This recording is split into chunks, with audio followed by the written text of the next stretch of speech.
Bien, buenas tardes, señores rectores, monseñor, distinguida audiencia.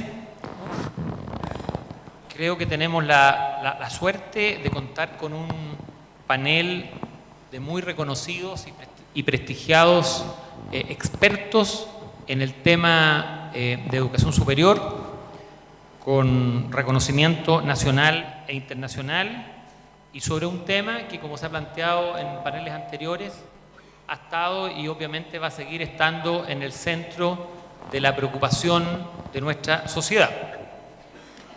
El panel lleva por título Desafíos para el futuro de las universidades católicas y va a tener la misma estructura de los paneles anteriores. Primero las exposiciones a cargo de los panelistas y posteriormente vamos a ofrecer la palabra a ellos para que respondan las preguntas que vamos a ir recibiendo durante el desarrollo del panel. Voy a ofrecer la palabra entonces en primer lugar al profesor Andrés Bernasconi.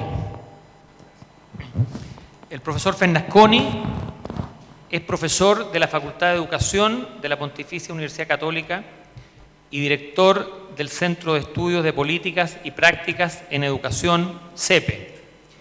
Él es licenciado en Derecho por esta misma universidad. Tiene posgrados en políticas públicas por la Universidad de Harvard y por la Universidad de Boston.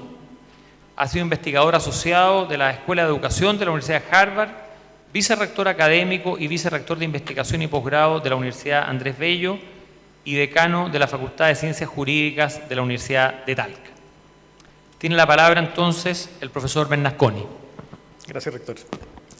Quiero saludar muy especialmente a las autoridades eclesiásticas y universitarias que presiden este congreso. Saludar también y agradecer a los organizadores por la idea de este congreso y su realización, y a todos aquellos quienes nos acompañan participando esta tarde. He podido estar presente durante todo el día y aprender de quienes me han antecedido en el uso de la palabra. Por lo tanto, esto que les voy a ofrecer es una reflexión que está en curso y por lo tanto va a ser mitad leída, mitad hablada, porque se ha beneficiado de lo que he estado escuchando durante el día. Monseñor Sani en la mañana nos planteó 4 desafíos que enfrenta la Universidad Católica hoy día. Voy a referirme a 2 de ellos, los 2 primeros que él planteó. El primero es la búsqueda de la finalidad del saber y la formación integral de la persona, y el segundo es el problema de la unidad del saber como antídoto al fraccionamiento. El primer tema es, por supuesto, el tema de los fines de la educación. Y cuando nos preguntamos sobre los fines de la educación, en la discusión actual suelen aparecer rápidamente el objetivo de aprender ciertas destrezas que van a ser útiles para el mundo del trabajo, la socialización de los estudiantes en una cultura nacional, quizá incluso aprender las formas de conocer y los modos de validar el conocimiento de las distintas disciplinas. Ahora uno podría preguntarse si eso es todo. No, no es todo. En la tradición universitaria, desde el origen de la institución hasta prácticamente anteayer, la educación universitaria se ha tratado, además de preparar a los estudiantes para vivir una vida que valga la pena vivir. Y para esto es menester considerar las siguientes interrogantes. Primero, ¿qué vida vale la pena ser vivida? Y luego, ¿cuál es el propósito de la vida? Esto es lo que en Ex Corde Ecclesiae se trata como el sentido del saber, que es una discusión que quisiera yo llevar al sentido de la educación. La pregunta entonces es el para qué de la educación. En la tradición humanista, hasta recientemente, esta pregunta requería hacerse otras preguntas, como por ejemplo, ¿en qué consiste la condición humana? Si hay formas de vivir en sociedad que son estables, si hay estructuras sociales que trascienden la vida de los humanos, que la crean o recrean y que le den sentido a nuestras vidas. Ahora, en nuestro país y en nuestro sistema de educación superior profesionalizante, con facilidad perdemos de vista estas preguntas en la educación de pregrado. El currículum no alcanza. Para cortar carreras, lo que primero sale del currículum son la filosofía, las antropologías, las historias, las éticas. Todo lo que no es instrumental sale del currículum. Pero esto no es problema de tiempo, desafortunadamente. Si fuera problema de tiempo sería relativamente fácil de resolver, si fuera solamente tiempo curricular. Hay en la universidad de hoy un problema aún mayor, que es la pérdida de legitimidad de esta pregunta por el sentido de la vida como una válida pregunta académica. Anthony Kronman explica bien este proceso de abandono por la universidad de la pregunta por el sentido en su libro Education's End de 2007. No voy a reiterar el argumento, sino en líneas muy generales. Durante prácticamente toda la historia de la universidad eclesiástica, incluso después de la Reforma Protestante, la pregunta sobre el sentido era una pregunta que no tenía mayor dificultad. Era evidente que la respuesta a esta pregunta estaba en el Evangelio o en la lectura del Evangelio que cada denominación religiosa hacía. Pero incluso después de eso, después de la Ilustración, digamos, incluso del principio de la secularización de las sociedades, la conversación sobre el sentido de la vida y la educación de los jóvenes como la continuación de esa discusión estuvo en el centro del concepto de la universidad humanista secular, digamos. Incluso una figura como John Henry Newman nos recordaba Peter Ivanecki en uno de los paneles de mediodía, en una de las mesas de trabajo. En su pensamiento sobre la universidad, la idea del cultivo del saber y la enseñanza para formar las mentes era muy central. De aquí surge entonces la tradición del currículum basado en los grandes libros de la historia, de la filosofía, de la literatura, que se instala en el college americano y desde luego es permanente también en el modelo de Oxbridge en Inglaterra. Ahora, en la universidad actual, el modelo de la Universidad de Humboldt, el modelo de la Universidad de Investigación, rompe esta doctrina, dado que la formación surge como un subproducto de la actividad científica, no de la actividad filosófica. Se pasa del cultivo de la tradición al propósito de crear algo original. Se pasa del conocimiento general a la especialización. Y esto es, claro, por supuesto, lo que se ha señalado antes, consiste en la fragmentación del conocimiento que hace ilusorio o pretencioso plantearse una pregunta tan grande e inasible metodológicamente. Esto, por supuesto, esto de la fragmentación del saber afecta a todas las ramas del saber. Pero en las ciencias sociales y en las humanidades hay ciertas tendencias adicionales que terminan por desterrar de la universidad la pregunta por el sentido y aún incluso el concepto de verdad. En las ciencias sociales, primero el positivismo hizo irrelevante lo que no era observable o medible. Luego el constructivismo postuló que la realidad externa al sujeto y el conocimiento son construcciones sociales solamente. El postestructuralismo hace a la identidad del sujeto que observa y su perspectiva parte necesaria de la naturaleza de lo que se observa, es decir, no hay una realidad objetiva fuera del sujeto. Entonces pone la subjetividad en el centro de la discusión sobre las formas de conocer y los límites de lo conocible. El argumento de Kronman es que, producido este giro hacia el modelo de la universidad científica, todavía quedaban las humanidades y las artes como depositarias del bagaje cultural de la civilización occidental, porque ellas no necesitaban suspender el punto de vista moral del sujeto que conoce y se interroga, sino que lo integraban como central a sus problemas. Pero, nos recuerda Kronman, las humanidades han sido afectadas también en su capacidad de mantener esta conversación por su misma fragmentación, resultante de su adhesión al concepto de universidad de investigación, y por un cierto concepto de multiculturalismo que pone a todas las culturas en un pie de igualdad para sostener esta conversación. Bueno, como resultado de esto, las ciencias sociales y la humanidad se encuentran hoy día en una precaria posición para ofrecer algo a esta discusión sobre sentido. No hay claridad de que exista una naturaleza humana, no hay estructuras permanentes de sentido, o las que hay son ilusorias, o son más bien estructuras de dominación. O la civilización occidental se ha construido acallando las voces de los otros, de los marginales, de los periféricos, de los dominados. Y esas voces es necesario ahora recuperarlas.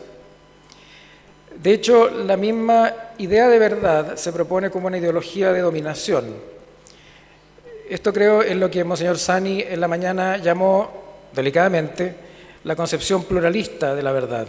No hay una verdad, sino que hay muchas verdades y la verdad depende del punto de vista del sujeto que conoce. Bueno, en este contexto, la pregunta por el sentido pasa a ser un asunto privado. Los estudiantes no esperan de nosotros, los profesores, que la abordemos.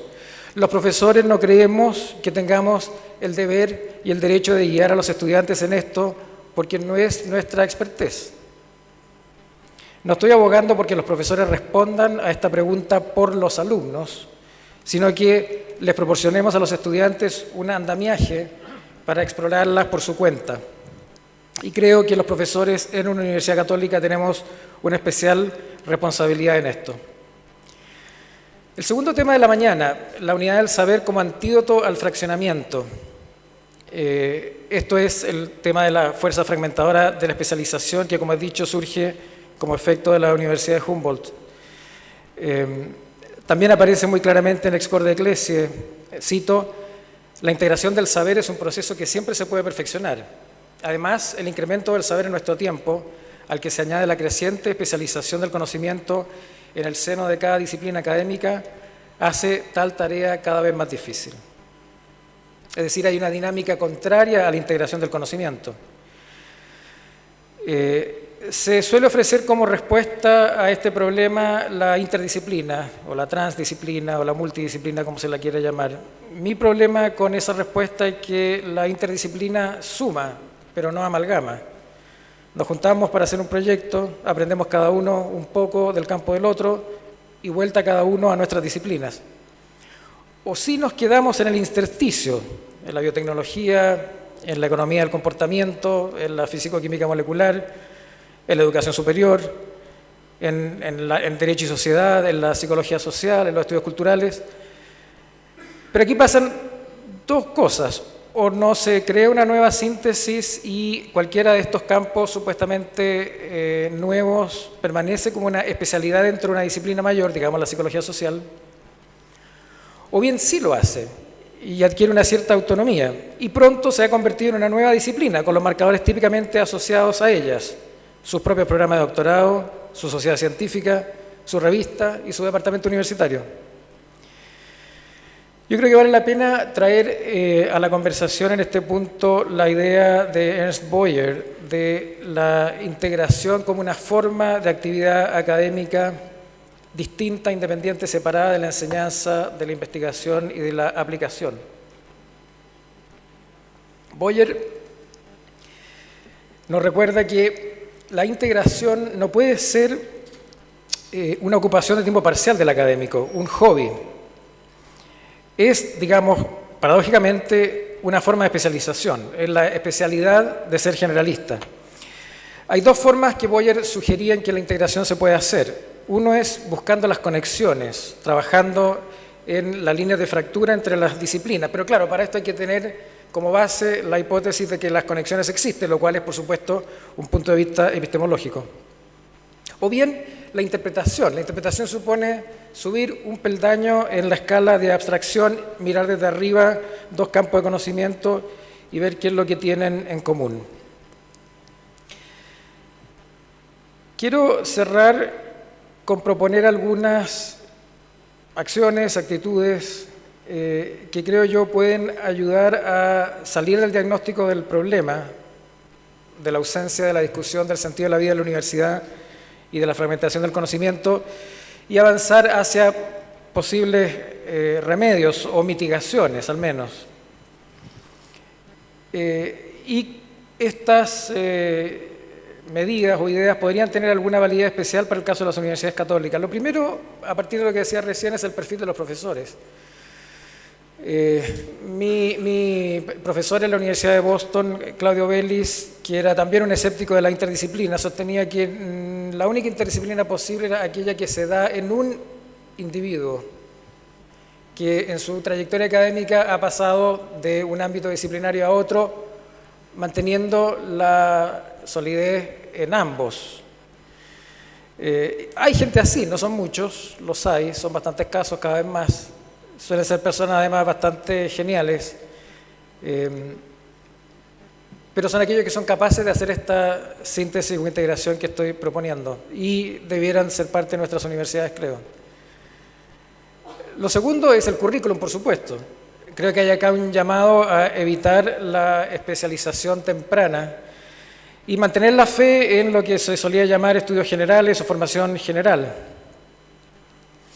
En tercer lugar, lo mencionó Rafael Vicuña en su presentación en la mañana, la estructura de la universidad. Las facultades son la sede de las disciplinas en su configuración tradicional.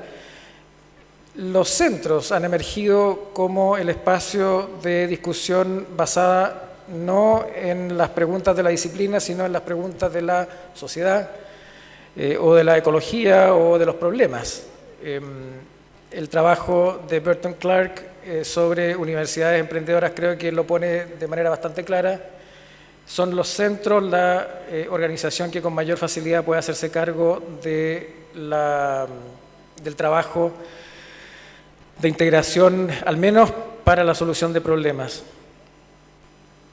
En cuarto lugar, el doctorado. En muchos departamentos se escucha la frase: esta tesis no se puede hacer en este departamento porque no pertenece a esta disciplina. Deberíamos erradicar esa frase del lenguaje de los programas de doctorado.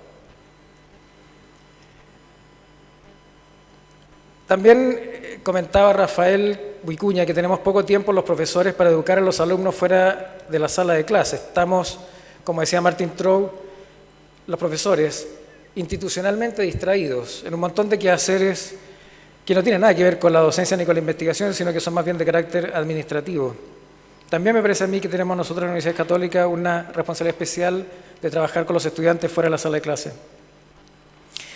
Por último, quiero terminar con una cita de Excorde Ecclesiae que tiene que ver con el punto de vista epistemológico. Algunas de las cosas que dice Cronman y de las que yo me hago eco no son muy populares en los círculos académicos contemporáneos, en las ciencias sociales y en las humanidades.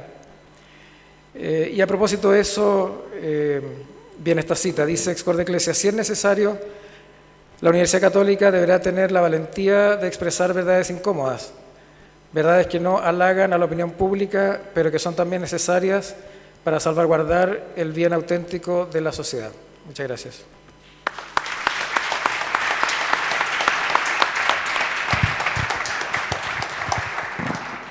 Muchas gracias, profesor Bernasconi.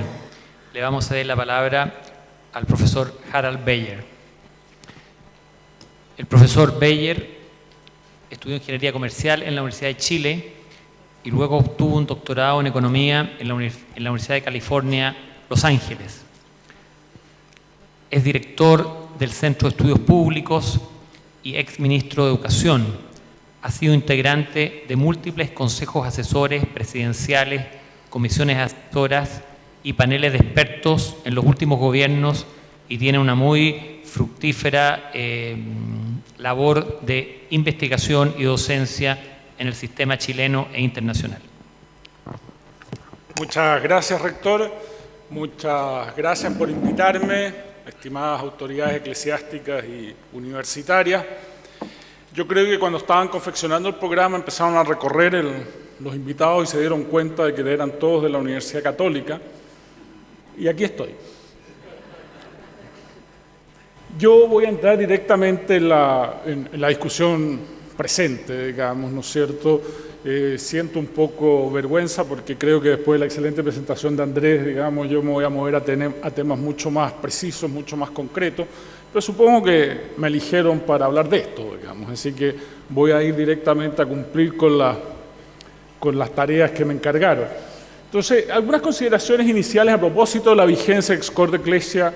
Creo que cuando uno lee esta Constitución, ¿no es cierto?, y yo he subrayado algunos de los párrafos que ella contiene, ciertamente la discusión un poquito artificial que tenemos en Chile respecto a qué institución de educación superior es pública o no es pública, se desmorona inmediatamente. O sea, uno lee la Constitución y yo he subrayado algunos de los párrafos, como le dije, ciertamente las universidades católicas, en el sentido moderno de lo que entendemos por institución pública, cumple cabalmente con esos criterios. Y por lo tanto, a mí me parece que ese debate es tremendamente artificial y que no viene al sentido, pero tampoco viene al sentido históricamente. Ahora que se discute esto, no sé, se fue la vicerrectora de investigación y me podría haber refutado o corroborado, pero esta es una discusión que zanjamos hace más de 100 años en Chile. Y claro, siempre es interesante volver a ella, pero la verdad es que el sistema de provisión mixta que tenemos es muy anterior a las reformas del año 1981, es muy anterior al año 90, cuando hay una comisión que se crea y que define, ¿no es cierto?, que Chile debería ser un sistema de provisión mixta en educación. Fíjense ustedes que ya en 1923 se aprobaron fondos públicos para las universidades católicas de Concepción en ese entonces, con el argumento de que cumplían una función pública al igual que la universidad estatal de ese entonces. Hay una cita y además adicional en ese debate del senador Bañados del Partido Democrático, no del Partido Conservador. De ese entonces, ¿no es cierto?, el Partido Democrático, para los que no se recuerdan, es una decisión del Partido Radical mucho más revolucionaria, donde sostiene, digamos, que básicamente la idea de que una universidad estatal solamente debe recibir fondos públicos lleva a un monopolio de las ideas que es genuinamente dañino finalmente para el país. Entonces, el sistema que nosotros tenemos en las universidades católicas, por así decirlo, las universidades privadas nuevas que se han creado y las universidades estatales se necesitan mutuamente. Es parte por así decirlo, la atmósfera que hemos creado para ir generando mayor conocimiento, para irnos acercando a la verdad, para de alguna forma lograr, ¿no es cierto?, una mayor cobertura en educación superior, pero al mismo tiempo una mejor investigación, una mejor innovación, etcétera, etcétera. Ahora, este es un debate que va a estar en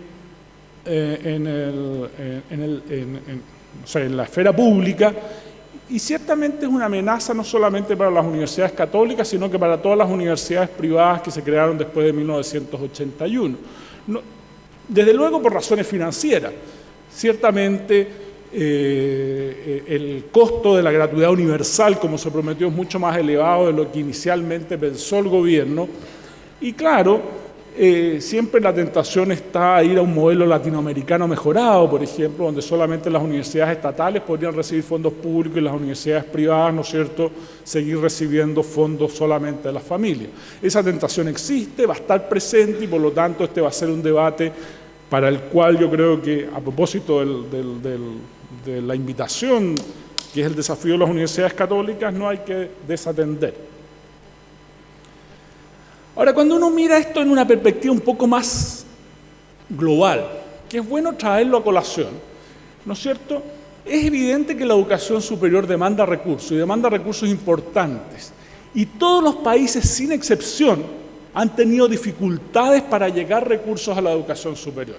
Fíjense ustedes, hay una muestra de países, no sé si alcanzan a ver los números, digamos, desde el año 95 hasta ahora, si uno mira esto hacia atrás, no cambia mucho los resultados y básicamente los gastos públicos o los gastos totales en educación superior se mantienen constantes a través del tiempo. Esta idea de que es posible allegar recursos a educación superior por la voluntad de los gobiernos, digamos, y sin percatarse de que hay otras necesidades, yo creo que es una utopía.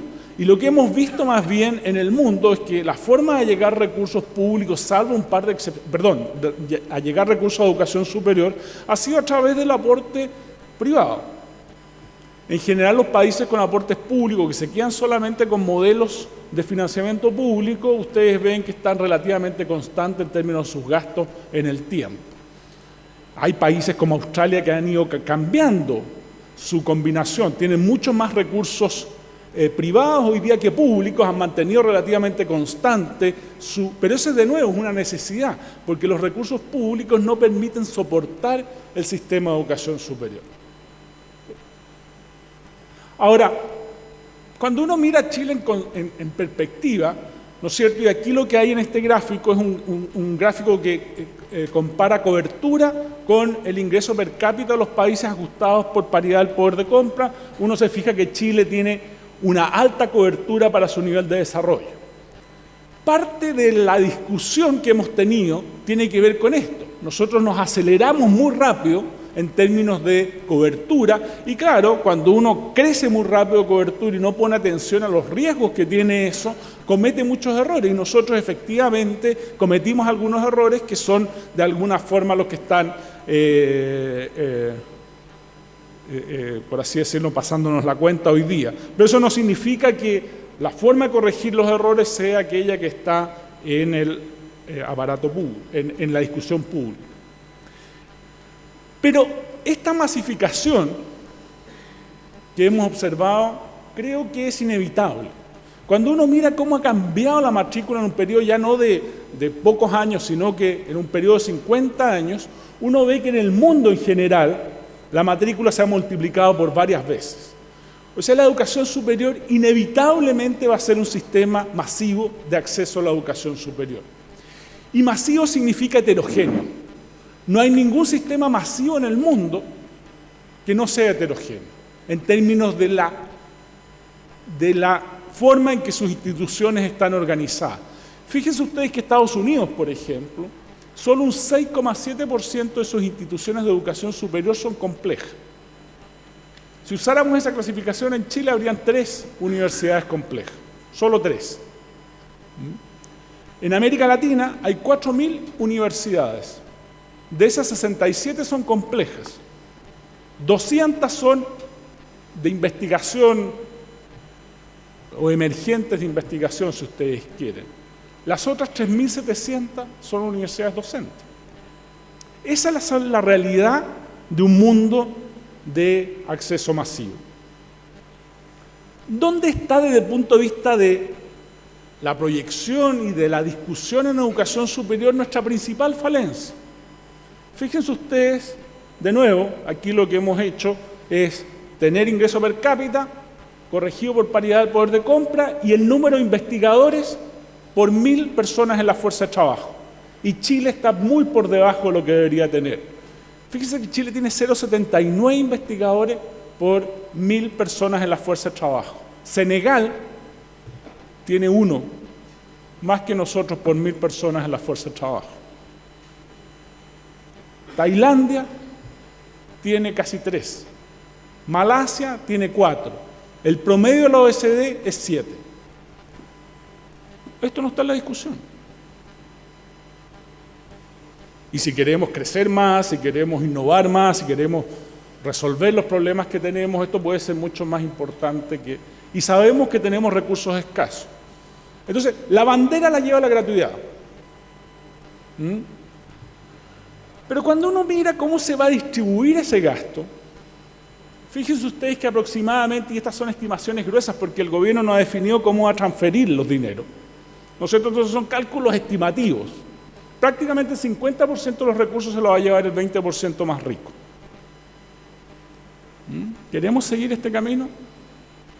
¿Estamos seguros de que este es el camino? Sobre todo porque tenemos otras necesidades, no solamente en educación escolar y parvularia, ¿no es cierto? También, sino que al interior del propio sistema de educación superior. Fíjense ustedes que voy a volver un rato atrás, porque a lo mejor no vieron bien este número, pero el gasto privado en Chile es 1,7% del PIB. Y eso es básicamente pago de aranceles. ¿No es cierto? Básicamente casi todo el gasto privado es pago de aranceles. O sea, nosotros tenemos que sustituir ese 1,7. ¿De dónde van a salir los recursos para investigación? ¿De dónde van a salir los recursos para innovación? Si nosotros tenemos que gastar todo el dinero que venga a sustituir ese 1,7% del PIB. No es evidente.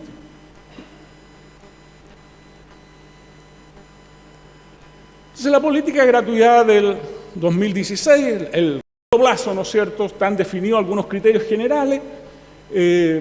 Lo que uno ve con esos números, que aproximadamente 169.000 estudiantes se van a beneficiar, ¿no es cierto?, del CRUCH, 10.400 universidades privadas y del orden de 54.000 de CFT. Pero lo notable son los que se quedan afuera. Fíjense ustedes que del orden de, según estos números, del orden de 390.000 estudiantes se quedan fuera. Porque están en otras instituciones que no están organizadas de la forma que el gobierno quisiera que se organizara. Pero hasta ahora no sabemos cómo quiere el gobierno que se organice. Entonces es muy injusto esto desde el punto de vista de las familias que eligieron esas instituciones hace 1 año, hace 2 años, hace 3 años. ¿Cómo vamos a definir los aranceles? No está muy claro, me prendieron la luz amarilla, así que me voy a apurar. ¿Qué sabemos de la reforma en el largo plazo? Lo que sabemos es que está estructurada en torno a 5 grandes criterios. Un nuevo marco regulatorio, un sistema común de ingresos, un aseguramiento de la calidad, ¿no es cierto?, nuevo sistema de financiamiento y una institucionalidad que está muy poco desarrollada en lo que conocemos hasta ahora, digamos. El nuevo marco regulatorio, ¿no es cierto?, tiene mucho de principios, pero poco de contenido efectivo de cómo se van a estructurar las futuras instituciones. Aquí hay algunas ideas, yo no voy a entrar en todo el detalle, digamos, pero uno tiene, por ejemplo, cuando uno, a mí lo que me llama aquí la atención, por ejemplo, para mencionar una cosa, es que se menciona de que el sistema de educación superior va a tener que adaptar su oferta al marco de cualificaciones. El marco de cualificaciones no está listo, nadie sabe lo que es. Sabemos de la experiencia internacional, cómo son esos marcos de cualificaciones, pero fíjense que en ninguna parte del mundo, ni en Australia ni en Nueva Zelanda, las universidades se adaptan al marco de cualificaciones. Tienen otro objetivo, pero aquí se le dice como una declaración de que las universidades tienen que adaptar su oferta a ese marco de cualificación. Vamos al sistema de ingreso, digamos, no hay ninguna parte, pero esto no es tan central, no hay ninguna parte en el mundo donde haya un solo sistema de ingreso. Uno sospecha que la razón que está detrás de esto es el números clausus. Si yo voy a tener gratuidad, tengo que controlar la oferta. ¿No es cierto? La oferta, exacta. O sea, yo tengo que saber cuántos estudiantes van a ingresar para ir proyectando las finanzas públicas. Si no, no tengo cómo proyectar y quiero corregir de alguna forma esa cosa. Aseguramiento de la calidad, no me lo voy a saltar. Déjeme detenerme un poco en las preguntas que genera un sistema de estas características. Si uno dice que hay un modelo de costo, y de acuerdo a la declaración del documento, con los documentos que conocemos del Ministerio de Educación, lo que se sostiene es que el costo por carrera va a ser la misma para distintas instituciones, lo que hay detrás de esa imagen es que hay una suerte de producción fabril de la educación superior. ¿No es cierto? Si yo hago la ingeniería en la Católica Valparaíso, la Católica Santiago, la Universidad de Chile, cuesta exactamente lo mismo. Porque hay una sola forma de hacer ingeniería. Es raro eso. Es muy raro, ¿no es cierto? Se dice que va a ser un modelo de costos, pero ¿qué pasa si los programas no son pertinentes? Y son muy caros. ¿Vale la pena desde el punto de vista de la sociedad financiar esos programas? Y déjenme terminar con una última idea que es, no sé si lo puedo marcar ahí la flecha. ¿Cómo es el mundo de la gratuidad? Porque aquí tampoco se ha discutido cómo es el mundo de la gratuidad. Fíjense, esto debe ser la pesadilla para los que creen que el actual sistema de educación superior está tremendamente mercantilizado, digamos. Hay precios para todo. Entonces usted está en la Universidad de Berlín, digamos, ¿no es cierto? Y le dice, si usted acepta a un estudiante en una humanidad, le pasan 13.000 euros. Si usted acepta a un estudiante en las artes, le pasan 43.000. Si usted contrata a una profesora mujer, le pasan una cantidad adicional, está todo tarificado. Y claro, el comportamiento estratégico de las universidades, la competencia por los recursos, en función de estos precios que define arbitrariamente el regulador, es una pesadilla. Yo me imagino al rector de la Universidad Católica de Valparaíso, la Universidad Católica de Santiago, tratando de calcular si me conviene aumentar mi matrícula en humanidades, me conviene aumentar en ingeniería, a ver cuánto saco más, digamos, cuáles son mis costos. Es una pesadilla. Y las universidades alemanas de lo que reclaman es precisamente esto. ¿No es cierto? Entonces el mundo de la gratuidad no es un mundo. Y fíjense además que todos los subsidios son a la demanda. No son a la oferta, como se dice acá, que es como una de las razones para ir a la gratuidad. Entonces yo creo que tenemos que reflexionar mucho más. Todo esto está muy en verde. Tenemos que tomar los desafíos y, perdón por haberme alargado, pero creo que indudablemente la pasión que uno ve cuando se están pensando estas reformas y no se han pensado suficientemente bien, lo hacen a uno demorarse un poco más. Muchas gracias.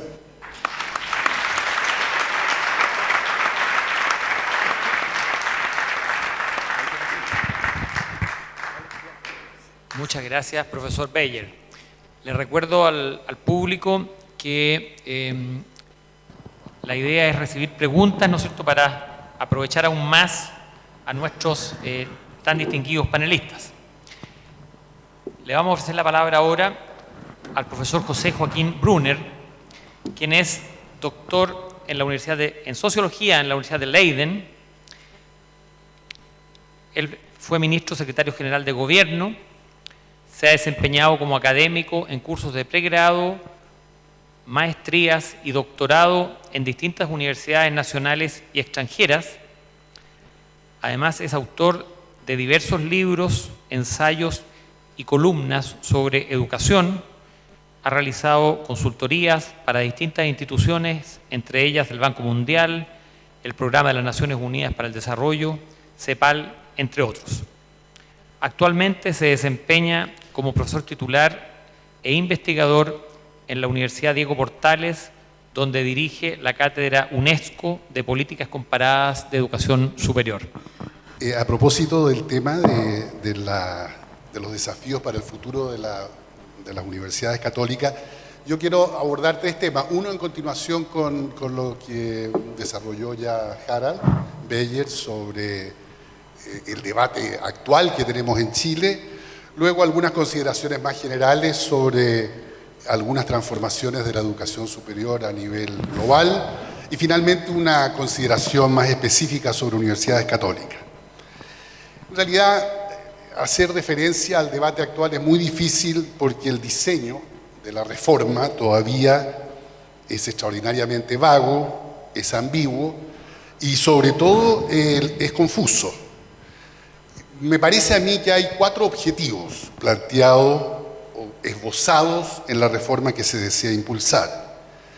Primero, cambiar el paradigma de la provisión, su economía política, si se quiere, desde un bien de consumo hacia o mercancía, como se dice también a veces, hacia un derecho social garantizado, provisto bajo la regla de una gratuidad universal. Esto está directamente tomado del programa y de los documentos que el Ministerio ha elaborado durante este tiempo, a veces en términos de PowerPoint o del documento que se mostró hace algún par de semanas.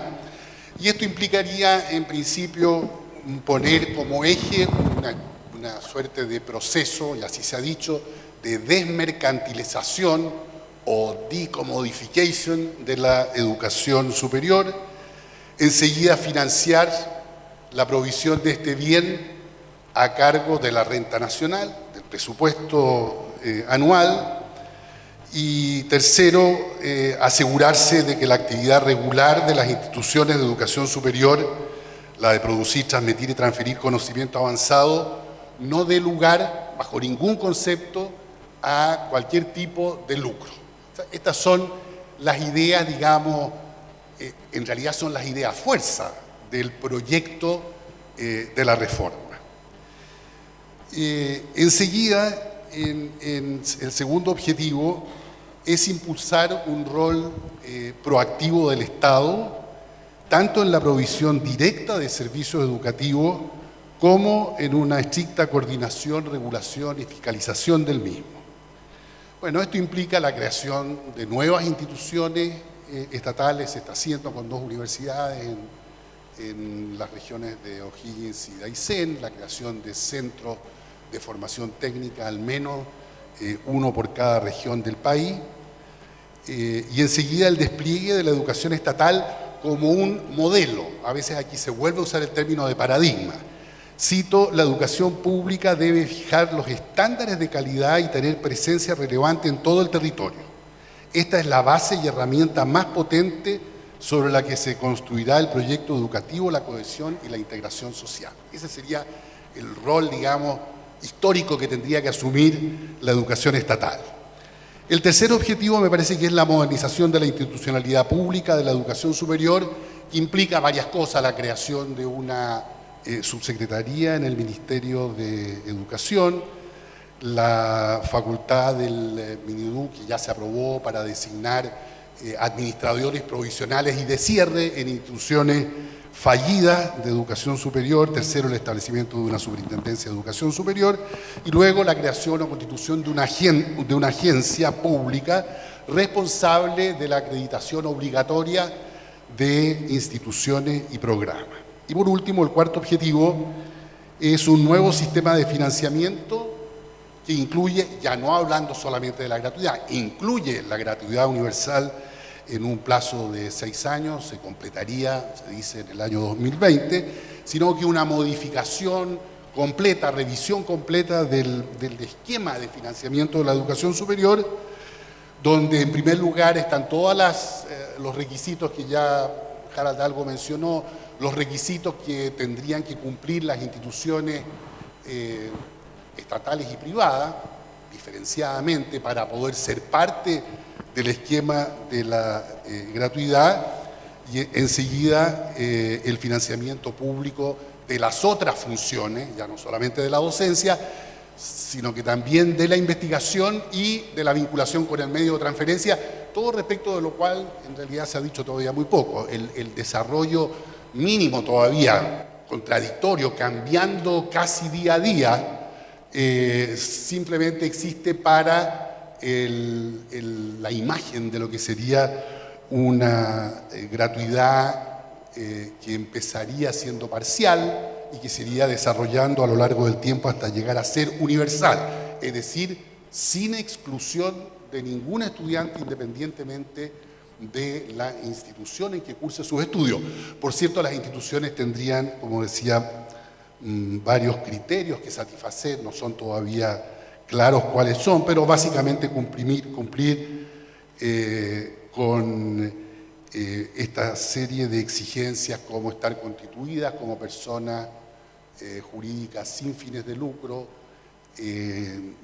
no tener sociedades relacionadas, ser dueño de las propiedades sobre la base de las cuales operan, aceptar una regla de cuotas en el acceso para ampliar la diversidad y favorecer el ingreso de jóvenes de escasos recursos, etc. Como digo, son varios los criterios, pero todavía no están claros. En suma, se trata de un plan ambicioso, que duda cabe, que, lo reitero, aparece hasta ahora apenas esbozado y en continua revisión. ¿Qué representaría este plan para las instituciones, en particular las universidades, tanto estatales como privadas, católicas y no confesionales, liberales, conservadoras, cualquier tipo de universidad? A mi juicio, en lo esencial, lo que representaría la aplicación real de este plan esbozado es una suerte de nuevo contrato político, legal y administrativo financiero entre el Estado y el sistema de educación superior, el cual, de ponerse en práctica, conllevaría por lo menos los siguientes elementos. Primero, una fuerte dependencia de casi todas las instituciones del subsidio fiscal, transferido directamente por vía de negociaciones, convenios, fórmulas, concursos y, sobre todo, el cálculo oficial del monto a pagar para cada una de las funciones realizadas por cada una de las universidades. Digo casi todas las universidades porque podría haber algunas, muy pocas, que podrían optar por permanecer fuera del esquema, entre comillas, ofrecido por el gobierno. Segundo, una coordinación centralizada del sistema de manera de poder asignar o autorizar sedes, programas, vacantes, cuotas y recursos.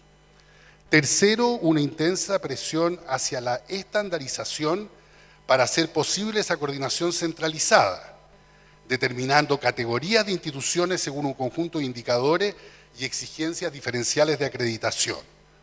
Cuarto, una fuerte presión administrativa de supervisión, control y fiscalización que se justificaría por el régimen de financiamiento a la oferta, financiamiento cuyo uso y resultados necesitarían ser constantemente vigilados y transparentados.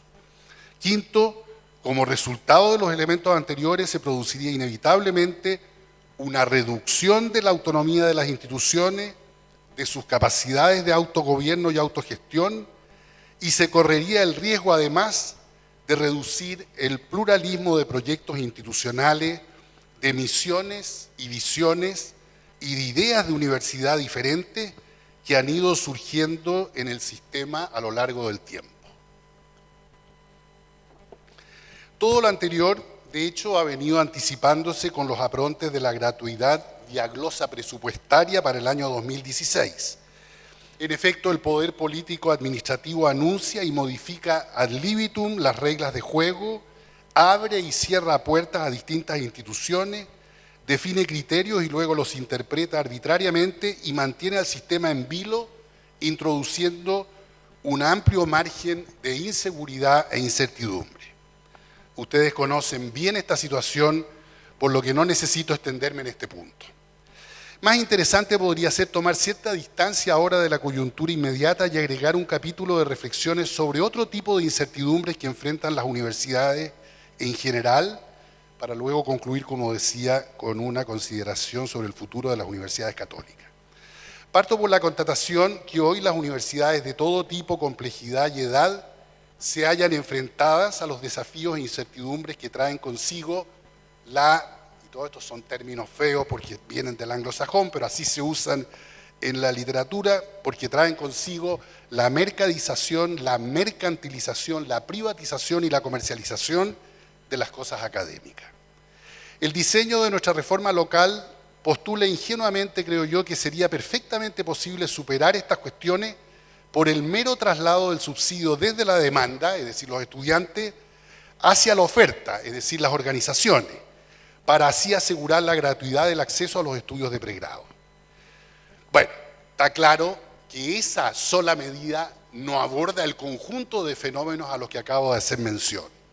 Sobre todo en estos tiempos de capitalismo y mercados globales, las universidades, sean gratuitas u onerosas, lucrativas o no, religiosas o seculares, simples, intermedias o complejas, se han visto envueltas todas ellas en los fenómenos propios de lo que la literatura suele denominar el capitalismo académico. Fenómenos como la competencia, las mediciones de producción y productividad, el eficientismo, la empresarialización de la gestión universitaria, la precarización y el agobio del trabajo académico y el afán de racionar todos los aspectos de la organización universitaria en función de relaciones óptimas de insumo-producto, eso que varios autores llaman la universidad performativa. Luego, la idílica visión de que en las circunstancias actuales una universidad, una especie de universidad post-capitalismo académico sería posible por el mero hecho de instaurar la gratuidad en el pregrado, es sencillamente una ilusión, por no decir, digamos, un absurdo. Como muestra una abundante literatura especializada en todos los países con independencia de su régimen de provisión, el capitalismo académico ha penetrado los claustros, incluso allí donde uno podía imaginar no llegarían. Efectivamente, aún los países con poderosos estados de bienestar, como los nórdicos, Holanda, Inglaterra, Francia y otros, recurren intensamente a mecanismos de tipo mercado para el financiamiento de sus universidades estatales y éstas experimentan procesos de empresarialización, deben generar excedentes durante su ejercicio actual, manejan un portafolio de proyectos y de riesgos, utilizan incentivos para mejorar el desempeño de sus unidades académicas, abren canales de venta de servicios, de productos y servicios de conocimiento para diversificar ingresos, adaptan formas de gobierno que sean capaces de responder a estos entornos cambiantes y se deben someter a exigentes controles y sistemas de accountability.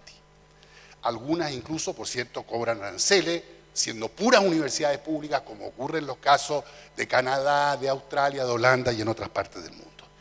Me parece a mí que el diseño de nuestra reforma pasa por alto todos estos fenómenos y aspira, sin reconocerlo ni contar con planes e instrumentos para ello, a una suerte de capitalismo académico de Estado, donde, por ejemplo, podría lograrse una gratuidad universal con un gasto del gobierno en relación al PIB, al Producto Interno, que alcanza apenas a la mitad de la de aquellos países con un sólido y expansivo estado de bienestar. Es decir, el cálculo económico de base, ya lo decía Harald desde otro ángulo, es absolutamente, está, digamos, absolutamente descuadrado con respecto al costo real de una gratuidad universal como existe en otras partes del mundo.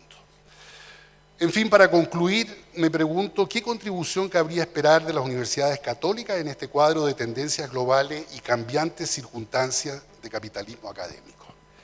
No me refiero ahora al diseño de la reforma y sus potenciales efectos una vez que entre en aplicación, sino al papel de universidades religiosamente fundadas o inspiradas en una época de avanzado secularismo, desencanto, intelectualización y cientificación de la vida, para usar el vocabulario weberiano.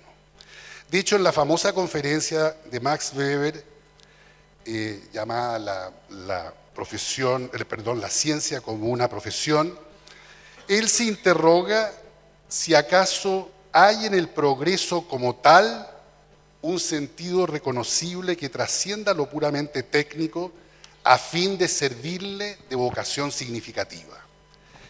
El planteo de este problema, continuaba Weber, significa preguntarse por la vocación científica y por el valor de la ciencia en la vida de la humanidad.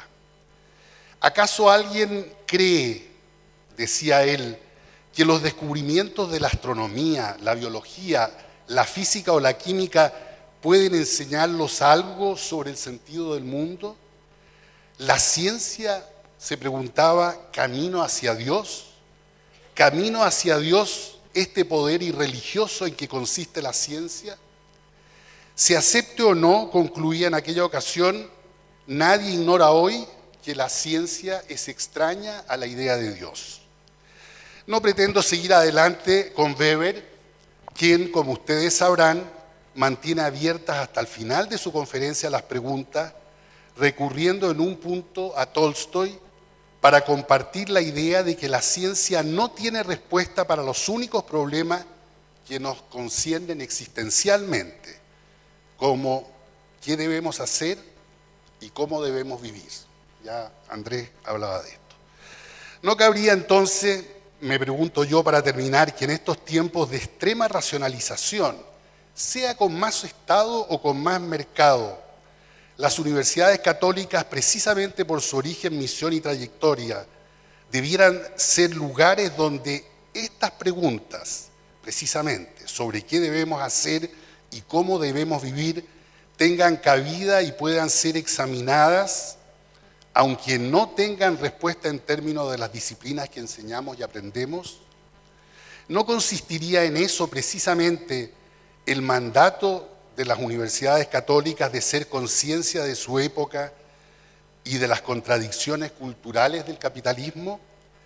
A fin de cuentas, son las preguntas que las universidades admiten en su seno las que trazan el horizonte y ponen en perspectiva la diversidad y el alcance de sus preocupaciones. Muchas gracias.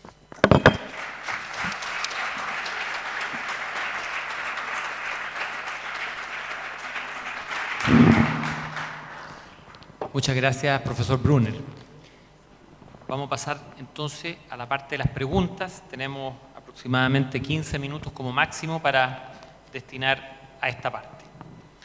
Una primera pregunta dirigida a cada uno de los tres panelistas se refiere a cuál debiera ser, en la situación actual del sistema de educación superior hoy día en Chile, las prioridades relativas y, por lo tanto, para la asignación de los recursos, de los objetivos de gratuidad versus calidad. Le voy a ofrecer la palabra primero para responder esta pregunta al profesor Bernasconi. ¿Cuáles debieran ser las prioridades en calidad y gratuidad? Bueno, evidentemente hay una prioridad, me parece a mí, en el tema de la calidad. No tiene mucho sentido crear nuevos instrumentos de financiamiento para un sistema respecto al cual tenemos dudas bien importantes sobre qué es lo que está ocurriendo y cuál es el beneficio que los estudiantes están obteniendo de la educación que reciben. Yo sospecho que el gobierno comparte esta mirada, pero se encuentra en un pie forzado con la gratuidad y da la impresión de que tienen que partir con eso el próximo año, y sabiendo que el tema de calidad no está resuelto, más la consideración del problema del lucro, ha terminado por hacer un diseño de instituciones elegibles que es bien difícil de explicar y de justificar. No solamente la calidad, me parece a mí, es un tema que está pendiente y que es previo al de la gratuidad, también el del marco regulatorio y el de las instituciones que van a asegurar que las instituciones de educación superior cumplan la ley en lo que les corresponde a su naturaleza jurídica, como universidades o como institutos profesionales o centros de formación técnica. Muchas gracias. La misma pregunta para el profesor Beyer. Yo lo que he hecho de menos en el debate es una mirada de qué es lo que queremos hacer con nuestro sistema de educación superior. O sea, lo que vemos todo el tiempo son pequeñas soluciones para problemas específicos. Pues, por ejemplo, ahora que aparecen rankings todo el tiempo de las universidades, ¿queremos tener alguna de nuestras universidades en los primeros 150 lugares de estos rankings? Una pregunta legítima, nos hemos hecho esa pregunta. ¿Vale la pena o no vale la pena? ¿Queremos tener más de una? ¿Cuánta investigación queremos hacer? ¿Queremos, de alguna forma, lograr mayor investigación para acercarnos a lo que nos debería corresponder a nuestro ingreso per cápita? Nada de eso está en la discusión. Y claro, todas estas preguntas al final van asociadas a calidad. Y por lo tanto yo creo que calidad, en cierta medida, ¿no es cierto?, no está realmente en el debate de fondo. Y eso a mí me preocupa en demasía. O sea, lo que tenemos es un sistema de aseguramiento de la calidad que se propone, pero cuando uno ve cómo está redactado en el documento, pareciera que quieren insistir en esta idea de que las universidades se pueden acreditar por muy poco tiempo, muchas veces seguidas. A mí me parece que parte de los problemas que tenemos es justamente ese. Que en Chile hemos ido a un sistema donde una institución se puede acreditar por 2 años y permanentemente por 2 años. Y no es la idea de un sistema de aseguramiento de la calidad. Entonces, la discusión, me parece a mí, todavía está demasiado imperfecta, demasiado insuficiente para realmente hacer política de educación superior de esta magnitud, sin saber exactamente hacia dónde queremos llegar. Yo solamente agregaría lo siguiente: yo creo que esta es típicamente la pregunta que no se puede responder solamente pensando en la educación superior.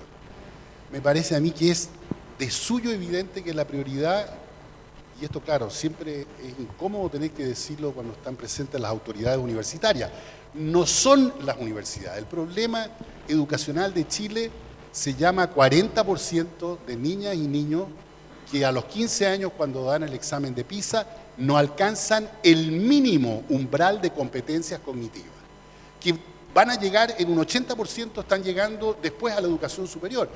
Nosotros no vamos a poder mejorar las condiciones de equidad del país, ni vamos a poder mejorar la calidad del conjunto del sistema si no abordamos antes que todo esa situación. No significa que uno no quisiera también invertir algunos recursos para aumentar, por ejemplo, la equidad en la educación superior y llegar efectivamente a que todos los jóvenes provenientes del 50%, por ejemplo, si en estos años lográramos eso, que todos los jóvenes pertenecientes a los hogares de los 5 primeros deciles pudiera estar gratuitamente en las universidades acreditadas del país, ese sería un gran éxito. Y eso no es tan caro. Lo caro es lo que necesitamos hacer en la educación temprana, en la educación básica y en la educación media. Ahí está efectivamente el nudo, creo yo, histórico para estos próximos 50 años de la educación en Chile. Gracias, muchas gracias. Una segunda pregunta plantea, y obviamente se le pide la opinión a los panelistas, ¿hasta qué punto comparten una afirmación en el sentido que un escenario eventualmente con un grado bastante mayor de intervención del Estado en educación superior y eventualmente con triestamentalidad podría amenazar el modelo de formación de las universidades católicas con el sello valórico asociado a la catolicidad de las universidades? Profesor Bernasconi.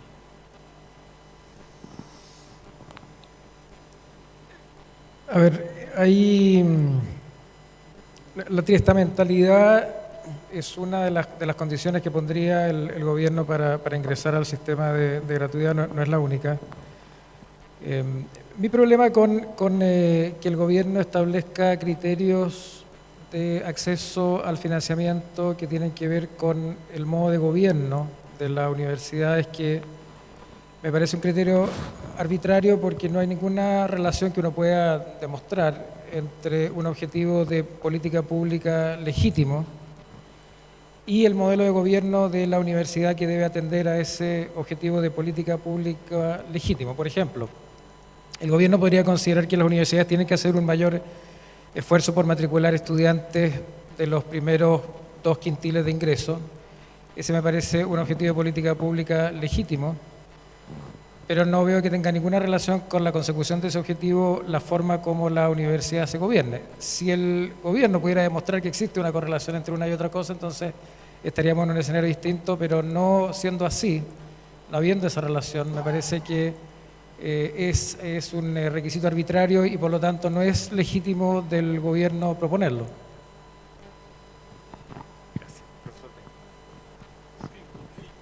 Yo creo que efectivamente, y un poco tomándome lo que decía José Joaquín, yo creo que efectivamente se amenaza la autonomía de las instituciones. Piensen ustedes lo que ocurre en Europa, donde las humanidades están totalmente arrinconadas, en parte por esta forma de asignar los recursos.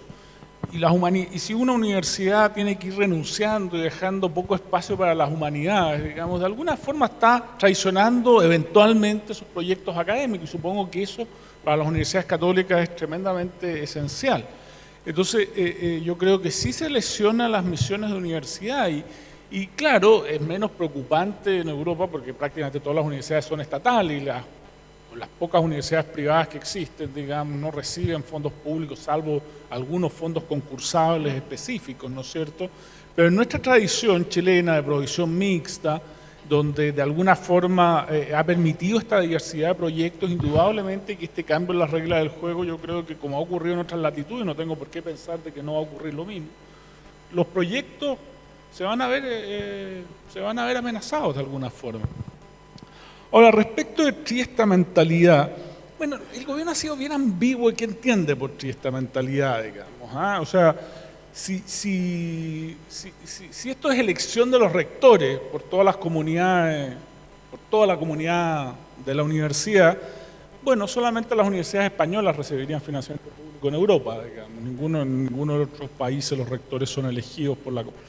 Si esto significa participación en alguna instancia colegiada, creo que es menos grave en la medida que sea sin necesidad de que tengan mayoría. Por ejemplo, no sé, la Universidad de Heidelberg, digamos, no tiene en su Consejo Superior, son los 11 miembros nombrados por el Ministerio de Ciencia y Tecnología del Estado. 6 son externos y 5 son miembros de la comunidad académica. ¿No es cierto?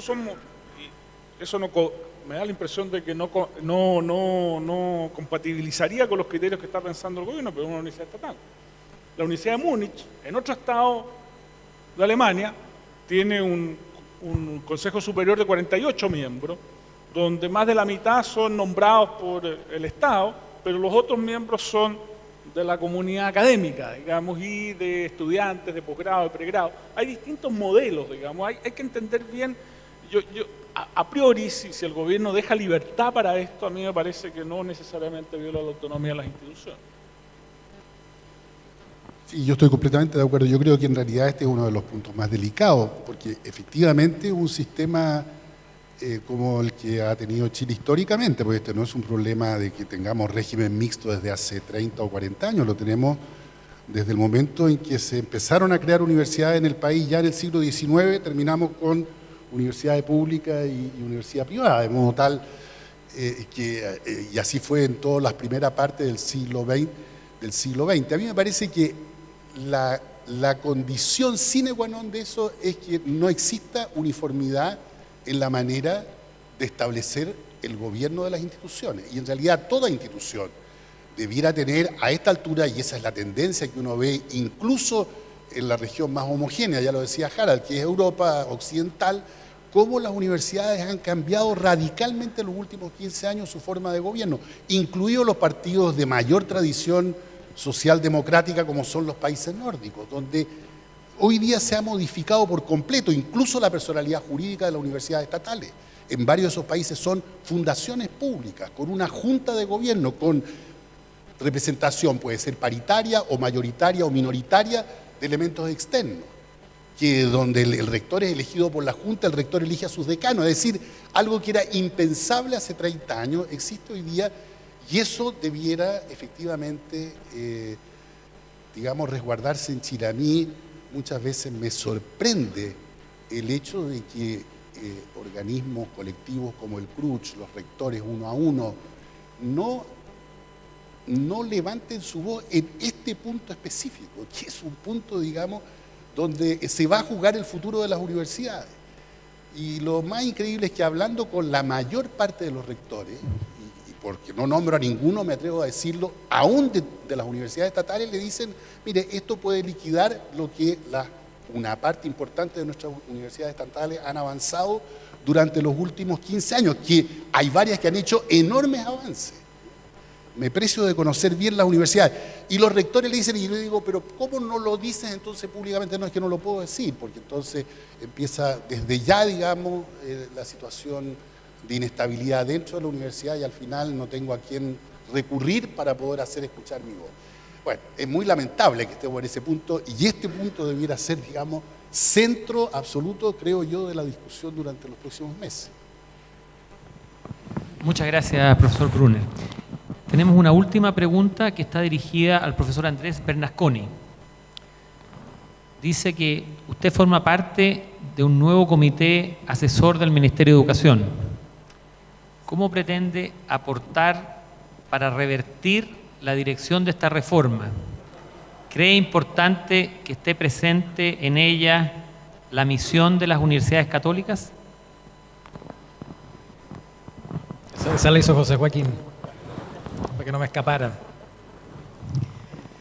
Es una responsabilidad grande estar como miembro de ese consejo, porque resulta que soy el único profesor universitario en el consejo que no es profesor de la Universidad de Chile.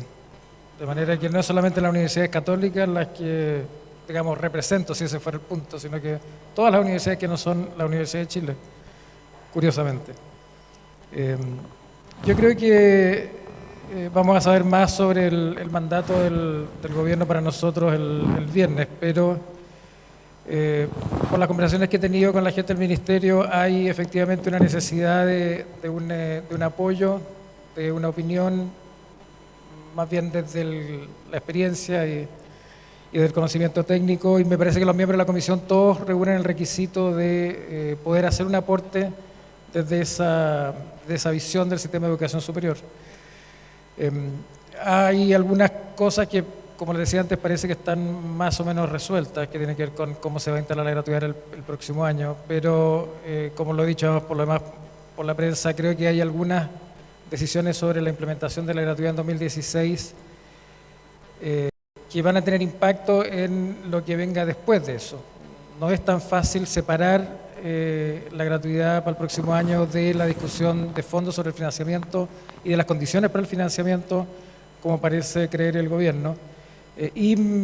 Probablemente, no obstante que se nos inste a focalizarnos en la cuestión más general, algo terminemos diciendo sobre las condiciones de instalación de la gratuidad. Así que espero que humildemente desde mi posición esta sea una oportunidad de contribuir y creo que en línea de lo que decían Harald y José Joaquín, si pudiéramos tener la ocasión en los próximos, digamos, 2 años de tener una buena discusión nacional sobre la base quizás de un proyecto de ley de educación superior en el país, sobre todo estos temas tan importantes que se han señalado, incluso si ese proyecto no llegara a puerto, creo que el país habría ganado en la riqueza de la deliberación democrática sobre lo que queremos sobre nuestro sistema de educación superior. Yo solo quiero decir que en nombre de José Joaquín y mío estamos muy contentos de no estar en el Consejo Consultivo. Sí, y yo quiero decir que nos habría gustado que estuvieran, a mí por lo menos. Yo quiero concluir este panel agradeciendo en primer lugar a los panelistas por su muy destacada intervención y también señalar, agradecer y felicitar a la institución organizadora de este magnífico congreso, la Pontificia Universidad Católica de Chile, a su rector que ha encabezado esta organización y al equipo organizador, porque tanto el contenido de las intervenciones, de los paneles, como la organización han sido realmente sobresalientes. Solicito un aplauso para ellos. Muchas gracias.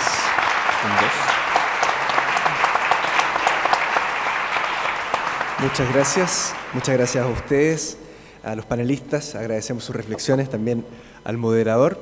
Y ahora queremos invitar al rector de nuestra universidad a hacerles el ya tradicional regalo del Cristo como recuerdo. Ah, no es el Cristo esta vez, para hacer otro regalo entonces. Ah, también el Cristo, ya. Hay de todo hoy día.